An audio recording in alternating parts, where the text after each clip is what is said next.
প্রিয় দর্শক, আপনারা দেখছেন STSP নিউজ বাংলা। ঘাটালের পুষ্পাতা দাস ঠাকুর ভবনে অনুষ্ঠিত হলো বর্ণাঢ্য গ্রন্থ প্রকাশন সম্মেলন অনুষ্ঠান সৃজন প্রকাশন। অনুষ্ঠানের শুরুতে সৃজন প্রকাশনী কর্ণধার লক্ষণ কর্মকার সৃজনের দীর্ঘ 34 বছরের পথ চলা ও ঘাটালের সাহিত্য সংস্কৃতির চর্চা ইতিহাস তুলে ধরেন। বিস্তারিত রিপোর্টে দেখুন। সৃজন পত্রিকা ও সৃজন প্রকাশনীর গ্রন্থ প্রকাশ ও সংবর্ধনা অনুষ্ঠান ঘাটাল। একাডেমি পুরস্কার প্রাপ্ত সাহিত্য সংস্কৃতি বিষয়ক সৃজন পত্রিকা ও সৃজন প্রকাশনীর উদ্যোগে গ্রন্থ প্রকাশ ও সংবর্ধনা অনুষ্ঠান অনুষ্ঠিত হল দাস ঠাকুর ভবনে কুশপাতা ঘাটালে। অনুষ্ঠানের স্বাগত ভাষণে সৃজনের দীর্ঘ 34 বছরের পথ চলা এবং ঘাটালের সাহিত্য সংস্কৃতির বিকাশে সৃজন পত্রিকা ও সৃজন প্রকাশনীর ভূমিকার কথা সুচারুভাবে তুলে ধরা হয়। এক ঝাঁক কবি, সাহিত্যিক, নাট্য ব্যক্তিত্ব ও সাহিত্য সংস্কৃতি মনস্ক বিশিষ্টজনের উপস্থিতিতে এবারের সৃজন সম্মাননা প্রদান করা হয় নাট্য ব্যক্তিত্ব ও রবীন্দ্র গবেষক মলয় ঘোষকে।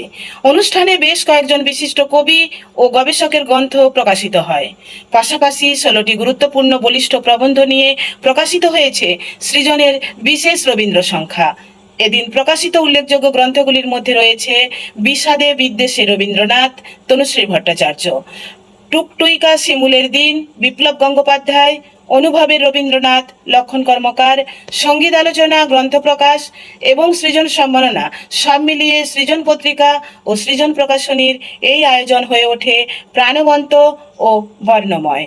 অনুষ্ঠানের উদ্যোক্তাদের উৎসাহিত করতে উপস্থিত ছিলেন লোক সংস্কৃতি গবেষক উমাশঙ্কর নিয়োগী, বিশিষ্ট সংস্কৃতি প্রেমী দেবপ্রসাদ পাঠক ব্যানার্জি, নাট্য ব্যক্তিত্ব প্রবীর দত্ত, কবি রেইনি চৌধুরী, ডক্টর নিবেদিতা চক্রবর্তী, কবি বিপ্লব গঙ্গোপাধ্যায়, কবি তনুশ্রী ভট্টাচার্য, রবীন্দ্র গবেষক ও নাট্য ব্যক্তিত্ব মলয় ঘোষ সহ আরও বিশিষ্টজন।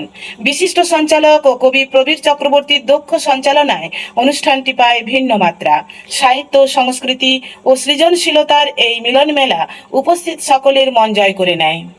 সরাসরি ঘাটাল থেকে এস প্রামাণিকের রিপোর্টে, স্টুডিও থেকে আমি মল্লিকা, STSP নিউজ বাংলা। যে সেখানে নারী জাতির সম্মান করা হয় নাকি তার অপমান করা হয়? দেশের সীমা মাতার আঁচলের মতো সম্মানীয়, তাকে সর্বদা রক্ষা করবে পুত্র, সর্বদা রক্ষা করবে। কৃষ্ণ বলছেন, ওনাকে ধর্ম আর রাজধর্মের বিষয়ে কিছু বলুন পিতামহ। ওর রাজনীতির সূর্যতে কখনো যেন গ্রহণ না লাগে, কখনো যেন গ্রহণ না লাগে।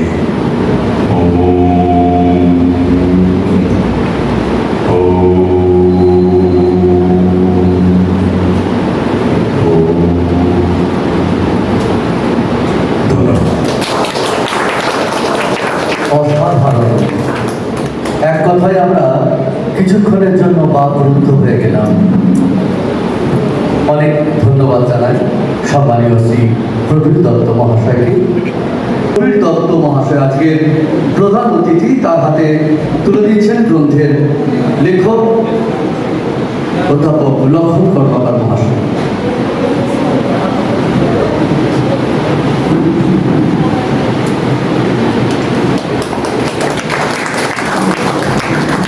তার একটি কবিতার বই টুকটুইকা শিমুলের দিন। গ্রন্থটি প্রকাশ করবেন আজকের বিশেষ অতিথি ডক্টর নিবেদিতা চক্রবর্তী। কবিতার বই প্রকাশিত হচ্ছে টুকটুইকা শিমুলের দিন। ভট্টাচার্য মহাশয়ার এই গ্রন্থটি আজকে প্রকাশিত হলো।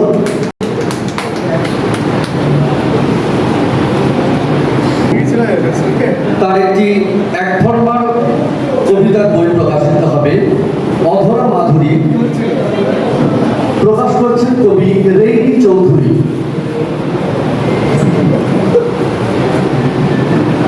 বইটি এখনো সম্পূর্ণভাবে অন্তত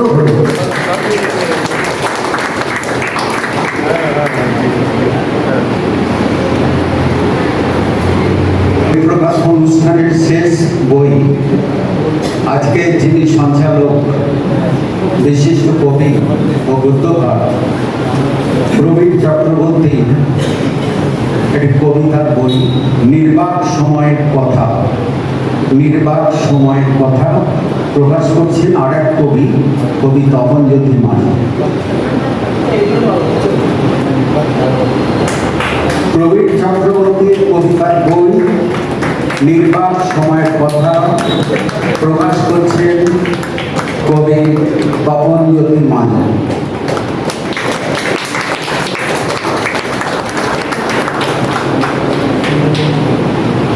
আমি এখানে আমরা যারা বসে আছি সমস্ত গুণীজনেরা এবং আমার সামনে আজকে যারা উপস্থিত হয়েছেন সেই সমস্ত গুণীজনদের আমি আন্তরিক কৃতজ্ঞতা জানাই।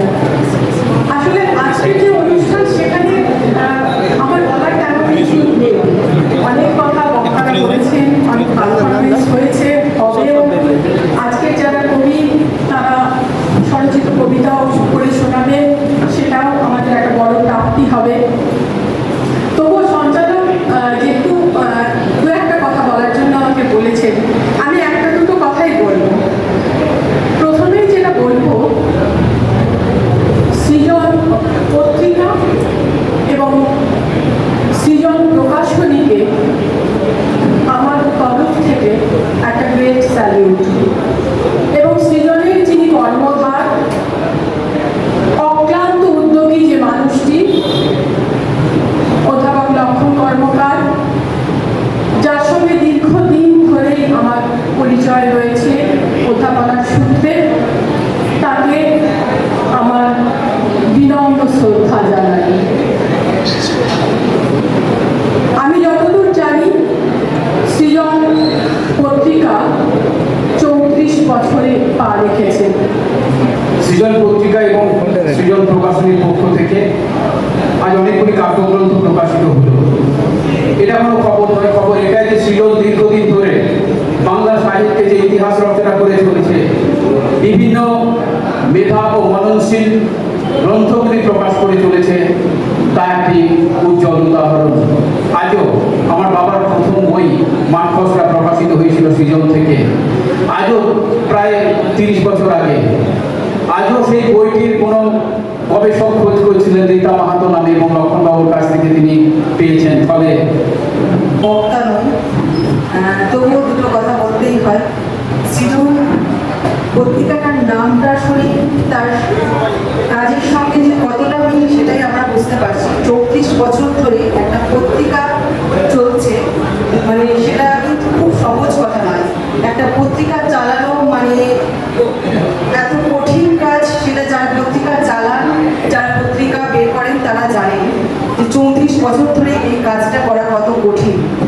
এবং শুধুমাত্র এই পত্রিকাটা বের করা নয়, এই পত্রিকার যে সংখ্যাগুলো হয় সেগুলো একটা স্পেশাল করে ইস্যু হয়, মানে এই সংখ্যাগুলোর প্রত্যেকটা এক একটা বিশেষ সংখ্যা হয়। এবং সৃজন যে অনুষ্ঠানগুলো করে সেটা সেই অনুষ্ঠানগুলো বিভিন্ন জায়গায় করে, তা সেটা